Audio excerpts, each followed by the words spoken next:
ঘর থেকে শুরু করলাম। এতদিন একটু ঠিকঠাক ছিলাম, আবার কি নিজের জায়গায় ফিরে এসে আবার সেই একই কাজকর্ম। চেয়ারটা গোছানো হলো, এখান থেকে প্রায় জিনিস সরে যাবে, তো ফাঁকা হয়ে যাবে। এখন জাস্ট গুছিয়ে রাখলাম, তো ওয়ারটা পড়ে গেছে, উঠাতে হবে। তো বিছানা এখনও ওঠানো হয়নি, গেটটা খুললাম, পারছিলাম না থাকতে। আর এদিকে এই যে সব নামানো হলো, শোকেশে সব একদম জড়সড় হয়ে গুটিসুটি হয়েছিল, তো সেগুলোকে নামালাম, গোছাবো।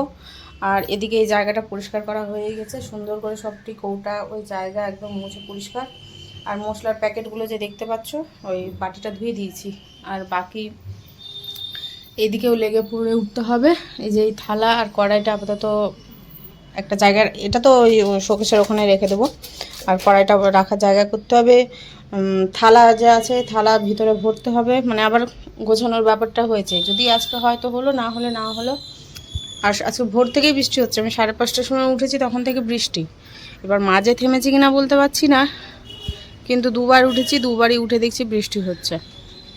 আর একভাবে এভাবে হয়েই যাচ্ছে, একটু জোরে হচ্ছে তো থামছে, জোরে হচ্ছে থামছে, এরকমই হচ্ছে, কিন্তু বৃষ্টি হচ্ছে। তো এখন এই যে আর কি কাজে লেগে পড়লাম, নিজের ইয়েতে বেসে চলে আসলাম। বাসনও মাজতে আছে, ভাবছি যে কত দূর কী করবো রান্না। দেখি যদি ইচ্ছে হলো তো করব, না হলে সেদ্ধ ভাত গরম গরম, ঝামেলা ছুটি, ওই ঢ্যাঁড়স ভাজা আর ভাত, আর কোনো কিছু করব না।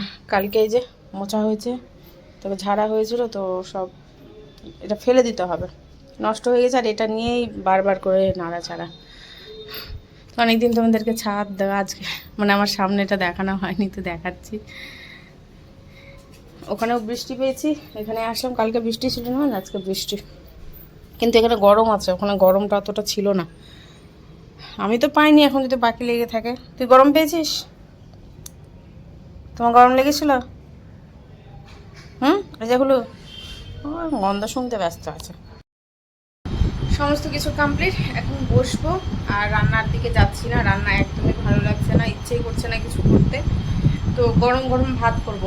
ওই ডাল ভিজিয়েছিলাম বড় করব বলে, তো ভাবছি যে ওই ডাল যেটা ভিজে গেছে ওটা ভাতের মধ্যে দিয়ে দেবো, তাহলে ধরো বেশিক্ষণ সময় লাগবে না সেদ্ধ হতে। তো যে কটা আলু আছে, ওই ঢেঁড়স সেদ্ধ, আলু সেদ্ধ, ওই ডালে ভাতে ভাত করে নেবো, গরম গরম খেয়ে নেবো ঘি দিয়ে। আর ওই বেলা দেখা যাচ্ছে কি করা যায় না করা যায়। করলাও নিয়ে এসেছিলাম, করলা বলতে উচ্ছে নিয়ে আসা হয়েছিল, যে ডাল দিয়ে করব বলে, মুগের ডালে দেবো বলে। তো যাই হোক, ওটা নয় অন্য কোনো সময় বা অন্য দিন, অন্য সময় বলতে কি অন্য দিন করা যাবে।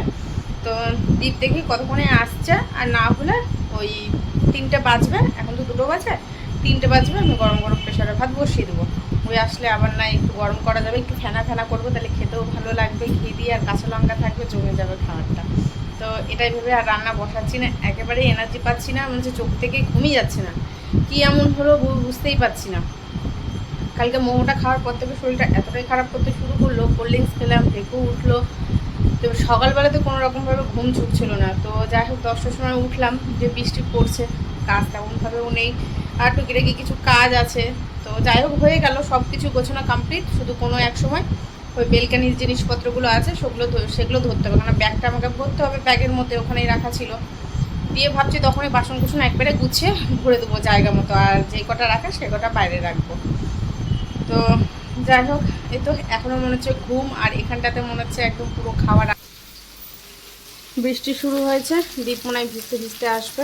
এখানে আলু আর ঢেঁড়স ভাজা বসিয়ে দিলাম, ভাত হয়নি, ডালটা না একবার একটু ছুটি মেরে নিয়েছি, বা একদম বলা যায় না, কেন এই চাল তো হতে বেশি সময় লাগে না, লম্বা চাল তো। তাহলে যদি ডালটা বাই চান্স সেদ্ধ না হয়, তো এমনি জলে দিয়ে বসিয়ে রেখেছি, এই ভাজাটা হয়ে গেলেই ভাতটা এদিকে বসিয়ে দেবো। আচ্ছা কাজ করি, টাইমও হয়ে আসে। দীপকে বলেছিলাম ফোন করতে, যে তুমি না ফোন করো বেরানোর সময়, তাহলে গরম গরম ভাত তো, প্রেসারে ভাত ঠান্ডা হয়ে গেলে ভালো লাগবে না। আর এগুলো না আজকে সব মাজলাম, এত নোংরা করেছিল, কি যে ফেলেছিল বলতে বলতে বলতে ফোন চলে এসেছিলো, ওই জন্য বাকিটা দেখতে পেলে না। প্রেশারটা এদিকে বসিয়ে দিয়েছি, দেরি হবে। তো যাই হোক বসিয়ে দিলাম, কেন যে পণ্ডিত খাওয়ার জন্য বসে আছে, ও খাবে। এবার আমারও পেয়ে গেছে খিদে, 4:30 বাজে। তো 4টা বাজতে বাজতে ভাতও হয়ে যাবে, ভাজাও হয়ে যাবে, দিয়ে একসাথে আমি আর পণ্ডিত খেয়ে নেবো। পণ্ডিতকে খাইয়ে দিতে হবে সেদ্ধ ভাত, কালকেই খেতে চাইছিল না, নাপিত দেখে ওর চুলদাড়ি সব বেড়ে গেছিলো। দিয়ে দীপ দিয়ে ভাতটা হালকা নাড়িয়ে চাড়িয়ে দিল, নাড়িয়ে চাড়িয়ে দেওয়ার পর পণ্ডিত খেতে বসলো, নাহলে আমার দিকে চেয়ে বসেছিল। আর দীপ তখন বলছে যে মানুষ দেখে তুই হয়ে গেলি, এতদিন তো খাচ্ছিলিস, আজকে খাচ্ছিস না, আজকে এত সুন্দর খাবার রান্না হয়েছে। আবার দীপ ওর পাত থেকে মাছ বাছলো, শেষের দিকে অত একটু রাখলো, ওর মুখে খাওয়ালো। ওই খাবারটার ভাতের মধ্যে দিয়ে ভাতটা নাড়িয়ে চাড়িয়ে দিল, দিয়ে ওই একা গিয়ে সম্পূর্ণ ভাতটা খেলো সবটাই। তো রাত্রিবেলাতেও তাই সেম জিনিসই হয়েছে। আজকে দুটোর সাথে তো একটু খাইয়ে দিতে হবে, আজকে একটু নকশা করবে। তো যাই হোক, ওদিকে হয়ে যাক। ফোন করলো, বললো দেরি হবে, তুমি বসে খেয়ে নাও, ওই কী করতে হবে বললাম। বললাম ঠিক আছে, আমি বসিয়ে দিয়েছি। বলছি হ্যাঁ বসিয়ে দিয়েছো, ভালো কথা, তুমি খেয়ে নিও, আমার আজকে দেরি হবে। ঠিক আছে, কিন্তু মনে হয় বৃষ্টিতে ভিজতে ভিজতে আসবে। বাইরে যেগুলো কাঁচা হয়েছিল সেগুলো তো মেলেনি, এখানে জল ঝরার জন্য রেখেছি, ঘরে দড়ি আছে, ওই দড়িটাই আবার এই কোনাতে আটকিয়ে সমস্ত কিছু ঘরেই মেরে দেবো, জলটা ঝরে যাক, জল পড়ছে টপ টপ করে। তো এই হচ্ছে সারাদিনের আজকে আপডেট। তো ঠিক আছে, এখন রাখি আর কি, পরে আবার দেখা হচ্ছে তোমাদের সাথে। এখন আর দেখাবার মতো বা দেখার মতো কোনো কিছু নেই, এদিকে সমস্ত কিছু বোঝানো কমপ্লিট। এটা আমি নিতে গেছিলাম, তো প্যান্টটা আছে, আর ওখানে নিচে একটা শাড়ি আছে, মা দিয়েছে শাড়িটা, মার শাড়ি। তো ওটা একটু শার্টে কাচতে হবে, মাউলির শার্টে জিনিস আমি ঠিক আছে কেটে নেবো। শার্ট বলতে কি ওই ইজি বা ভ্যানিস টি শার্টটা নিয়ে আসবো, ওটাতে কেটে নেবো। আর এই যে এখানে দিতে দিয়ে গেছিলাম রেশন দোকান থেকে বিক্রি করা, ওই গো দেখা যাচ্ছে রেশন দোকান থেকে বিক্রি করা যে পোশাক, মুখে দেওয়া যাচ্ছে না, ডালটা ভর্তি, মানে যেই কামড়িয়েছি টানতে ফেটে গেছে, রেখে দিয়েছি। কিন্তু এখানে তোমার গজাগুলো একটু বড়, এত বড়। আর মা নিয়ে এসেছিলো গজাই এবং ছোটো, একটা গজা আর একটা পেয়ারা। আর এখানে দুটা গজা একটা পেয়ারা। যাই হোক, একটা করে গজা একটা করে পেয়ারাই দিচ্ছিলো। তো আমার ভাগ্যে দুটো গজা বেরিয়ে গেছে, ওই বৌদি দিয়ে গেছিলো, বাড়ির বৌদি কি দাদা, যাই হোক আমি ছিলাম না, দিতে দিয়ে গেছে।